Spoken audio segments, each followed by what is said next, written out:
despite the viciousness of the elections that just passed, eto na yung panahon to bring everyone together and rally behind the new administration. Hindi po tayo makaka-afford na mag-away-away. Masyadong marami tayong kailangang gawin. Masyado pong maraming kailangang gawin, maraming kahirapan, pero yung mga kahirapan hindi pwedeng gawin natin na hadlang.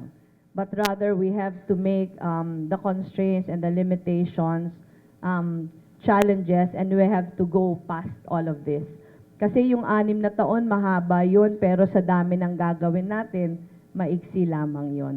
Kung mag-occupy pa yung mga away sa ating panahon, kawawa naman po yung ating bansa.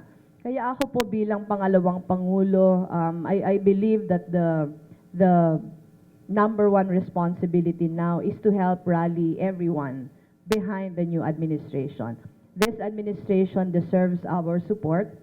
Hindi naman po ito para kay Pangulong Duterte lamang, pero para po ito sa sambayan ng Pilipinas.